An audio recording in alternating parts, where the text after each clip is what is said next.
Welcome back to the bulletin. Managing Director of Carl Bank, Frank Edu Jr., is kicking against any moves by government to regulate interest rates. Mr. Edu says the move, if it materializes, would be disastrous for the industry. Charles Aite has the rest of the story. Mr. Frank Edu Jr.'s concerns is coming at a time that President Akufo-Addo is asking the governor to investigate the high interest rate regime in the country. But speaking to the media after taking his turn at the Ghana Stock Exchange on the facts behind the figures session, Mr. Edu maintained that high interest rates is a relation to the country's macroeconomic environment. You cannot cap interest rates.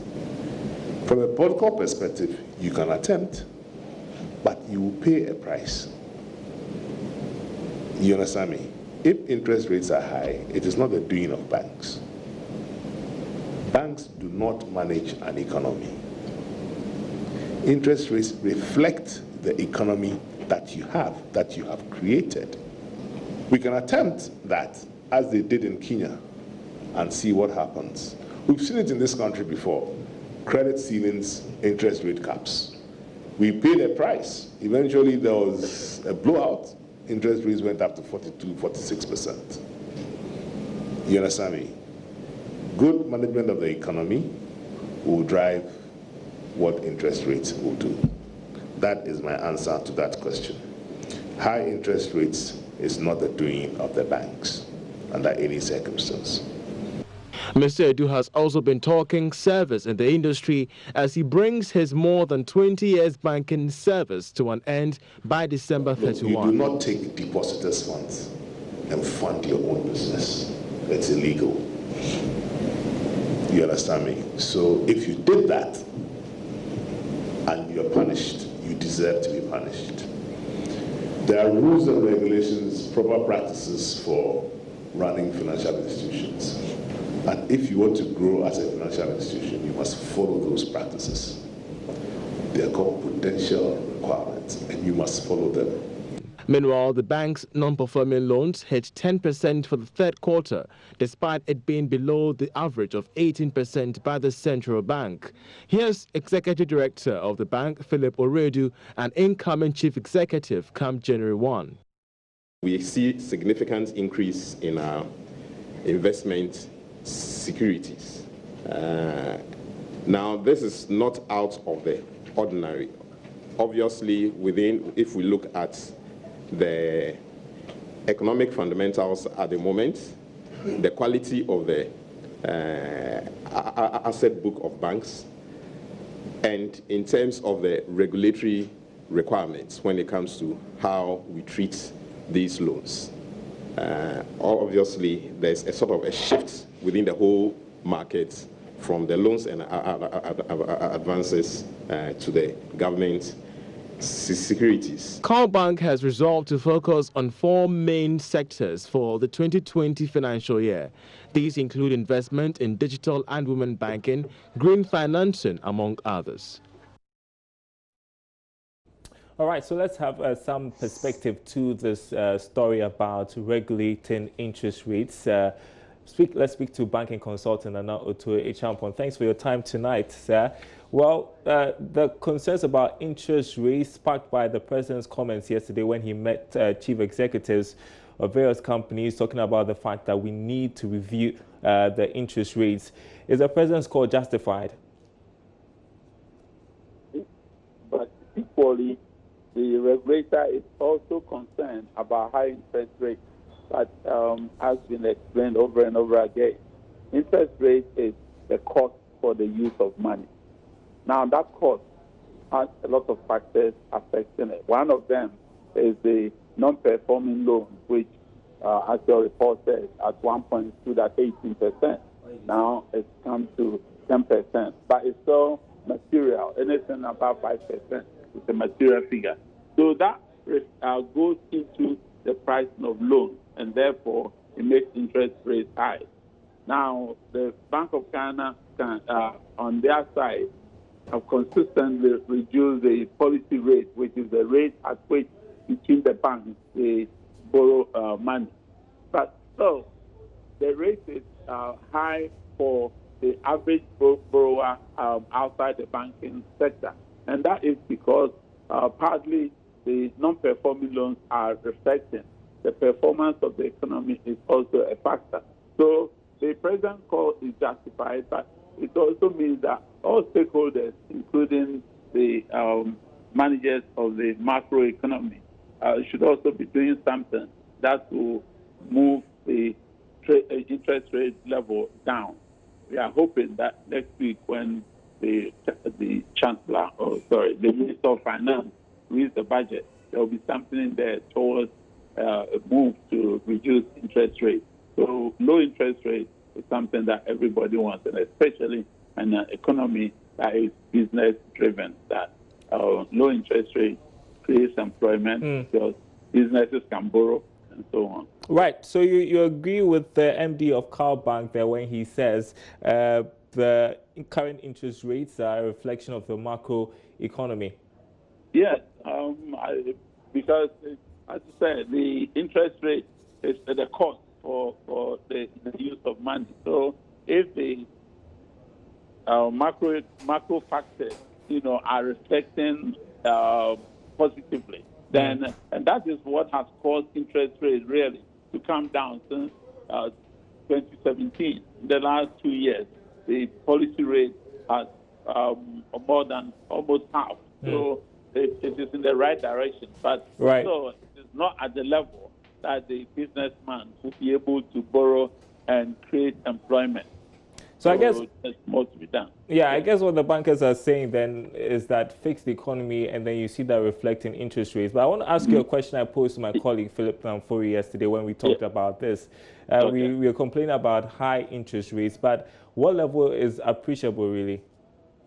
Well, the optimal level is difficult to determine, because you can only do it in relative terms that you compare with a similar economy. So if you go to the African economies, then what is our interest rate comparable to neighboring countries or some similar economies? And the answer is yes and no. Yes, to some we are fairly better, but to others we are poor. So as we go along, I'm sure there will be some sweetness in the budget that will help to reduce the southward trend in the interest rate. All right. Thank you very much for your thoughts tonight, and we look forward to that budget presentation. As always, Sanotu Champon there, he's a banking consultant. While still in the banking sector, the receiver for the Defunct Savings and Loans companies, Eric Nanonipa, says he's turned to the Economic Organized Crimes Office to investigate some of the affected companies. This is after it was uncovered that some of the liquidated firms don't have any assets to match depositors' claims. Mr. Nipa has been giving more details on this. Of the microfinance institutions, government has made provision. They have provided 835 million cedis to fund, to the extent possible, the claims of the depositors. That is where government is concerned. But the bulk of the funding potentially is going to come from the sale of assets of the company.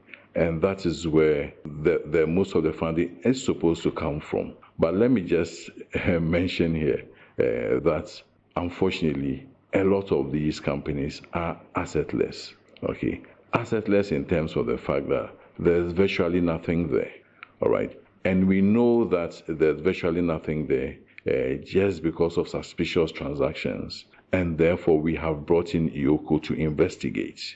And EOCO is investigating, and we are optimistic that with the asset tracing exercise that EOCO is undertaking, there will be retrieval of assets for us to sell, to use proceeds to pay customers, because the nature of the assets are mainly in the form of suspicious transactions and diversions. So we have brought in EOCO for EOCO to help us recover them. And so in terms of retrieval or recovery, it's pretty low at this stage. My job as receiver is mainly to be able to sell the assets of a company and to use the proceeds to pay off its creditors, including depositors, to the extent possible. Well, tonight, government has begun the process to raise $750 million from mining receipts-backed fund. We have details about how this whole deal would be structured. To Bloomberg News, government has settled on the Bank of America as part of the process to raise the funds. This will be done by selling shares of the fund that would hold the stake mining companies as well as receive royalties. The Bloomberg News also quotes other sources as saying that government is also working with other firms to aid in the dual listing of this company on the London and the Ghana Stock Exchange. The finance minister last year secured Parliament's approval for the creation of the fund that will look to secure future revenue from royalties to support Ghana's developmental needs. The fund will set up a special purpose vehicle and conduct an initial public offering through a dual listing on the London Stock Exchange and the local bourse. The Finance Minister Kenneth Oriata recently disclosed to Joy Business that details of the deal would be spelled out in the 2020 budget. Vice President Dr. Mahmoud Bawumia has assured that Ghana will take full advantage of bilateral agreements with Singapore and also learn from its success story in the area of technological advancement. Dr. Bawumia spoke at a networking event hosted in honor of the visiting Senior Minister of Singapore, Tharman Shanmugaratnam. Bismarck Ausa has more. As part of its much-touted vision of a Ghana beyond aid, government is channeling most of its resources into attracting trade and investment through the country's relations with others. In his address at a networking event, Vice President Dr. Mahmoud Bawumia expressed the need for both countries to deepen trade ties. We are trying to get to where Singapore is in that regard. It means we have to focus on trade and investment fundamentally, and therefore our whole business environment and policies that will make sure that we can attract investment and trade.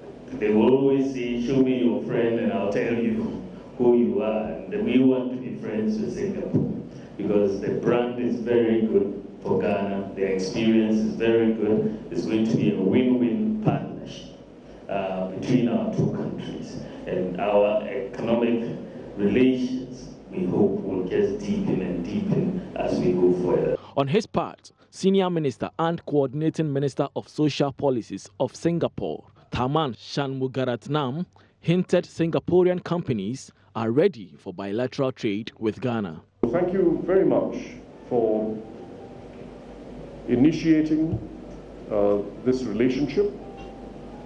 I had the pleasure of hosting Ken in Singapore a year and a half ago, and we agreed to start this relationship. Our companies are keen to get involved besides the government. We have a business delegation who's here today, having useful meetings in a range of sectors. And I think, as I mentioned, when we meet again in a few years' time, something will have happened. Minister for Foreign Affairs and Regional Integration, Shelley Ayokoboche, revealed a treaty to improve Singaporean investments into the country is currently under consideration. Today, Singapore is the 15th largest investor in Ghana in terms of the value of projects. We, however, expect these investments to increase significantly when the two countries conclude and sign the bilateral investment treaty, which is currently under consideration. I therefore hope the relevant institutions of our two countries will expedite action on the treaty so that we can further stimulate investment inflows as well as guarantee and protect investments between our two countries. The event brought together other top government officials, including the Chief of Staff, Ministers of State, Members of Parliament, some captains of industry, and a Singaporean delegation led by their senior minister. Bismarck Ausa, Joy Business. Now, to the Ashanti region, where the International Poultry, Aquaculture and Livestock Show has opened in Kumasi, with stakeholders calling on African governments to pay attention to the livestock sector to reduce meat deficits in Africa. Ghana, for instance, is importing over 3,000 tons of meat annually at the cost of almost $400 million to reduce the meat deficit the country is confronted with. The two-day event is expected to empower producers across the continent to produce meat to meet demand. Prince Apia was there at the opening ceremony and now reports. Statistics show that Ghana spends $375 million annually to import over 300,000 metric tons of meat and poultry products. Local industry players are taking steps to halt the trend they say is killing investment and throwing people out of jobs. National Chairman of Poultry Farmers Association, Victor Point maintains local producers have the capacity to meet national demand. Poultry is not doing well because of imports of frozen chicken into the country. Anytime we talk about production, people will also be asking of capacity. And what I'm saying is that now we don't need capacity. We want production. We want to start producing in this country. And we can only start by coming together as an industry. We thank the government for bringing up planting for food and jobs. Unfortunately, this year, it has been very wonderful. Prices of maize are still very low. Maize production is increasing. So it gives an indication that we can now produce our own broilers in the country instead of importing volumes and volumes here. We all know that what we are getting now is not fresh. It has been stored for years. And Ghanaians, we also need better. So we are urging everyone to come on board. Our farmers are ready. Chief Executive of Pulse Africa, John Bewa-Edusei, says enough of government's lackadaisical approach. And some of us are very sad about these things because it doesn't help our economy. And we think that it is time that government help us to produce. A few days ago, I had the Minister of Agriculture talking about changing this trend. We hope that it will work. And we hope that immediately we can start doing some 10 or 5%, which will show that we have started. If it doesn't start, you all know what Guta is doing now. Guta is solving their own problems. Poultry farmers will have to confront those who are destroying our industry. It is an eyesore and we cannot continue. We've done too much talking. We've done too much appeals from one government to the other, and we don't understand why they are still not helping. So if it doesn't happen, come beginning of next year, we will have to start fighting our own problem. Meanwhile, Ministry of Food and Agriculture hints of a 5-year strategic plan to address the challenge. Reverend John Menu is Ashanti Regional Director. The main objective of this strategic policy is to build a competitive and more efficient livestock industry that increases domestic production, reduces importation of livestock products, and contributes to employment generation. Prince Apia reporting. Now, Ghana and Ivory Coast have agreed on a new producer price for a ton of cocoa beans. As you may be aware, the two countries will be paying $2,600 for every ton of beans from 2021. The farmers are also going to enjoy a premium of $400 as well for every ton. President Akufo-Addo disclosed this at the UNDP Presidential Dialogue in Accra. Sheila Tamaklo has more. According to the president, despite being the top two world producers of cocoa, Ghana and Cote d'Ivoire barely make $6 billion from the $100 billion cocoa industry. Interacting with African influencers at the UNDP Presidential Dialogue in Accra, President Nana Addo Dankwa Akufo-Addo outlined measures being adopted by the two nations to ensure cocoa farmers get more for their produce. He said effective 2021, a ton of cocoa beans will be sold for $2,600. Value addition to our cocoa and the search for new markets will make us more money than all the aid given to us by all the donor countries. We shall gain some dignity and spare the donors the fatigue we have all heard about. This is the rationale for the strategic partnership between Cote d'Ivoire and Ghana, which is manifesting itself in our joint cocoa production and marketing policy, and which is already paying dividends. A living income differential, LID, of $400 per ton will be paid to farmers for all categories of cocoa beans from Ghana and Cote d'Ivoire, starting from the 2021 crop season, where now two countries begin to apply a new price mechanism for the sale of cocoa at $2,600 per ton. Under the theme Africa's Money for African Development, the Presidential Dialogue with African Influencers hosted over 200 participants comprising of diplomats and leading actors in business, arts and technology. UNDP Director for Africa urged African governments to protect the continent's natural resources. Africa is already taking steps towards reducing aid dependency irrevocably. However, there is much more to do in ensuring that the aid that is currently received is used strategically and that Africa's resources are used optimally. First, Africa's wealth of natural resources must become true national assets. They must benefit all and not just a few. Africa must focus attention on enhancing natural resource governance, rebalancing related value chains, using smart technology, and anchoring natural resource use on principles and practice that are environmentally sound. Second, trade must work for Africa. This is why our support for the Africa Continental Free Trade Area must be immediate, targeted, and sustained. The event also saw the launch of the African Influencers for Development, an initiative to champion entrepreneurship on the continent.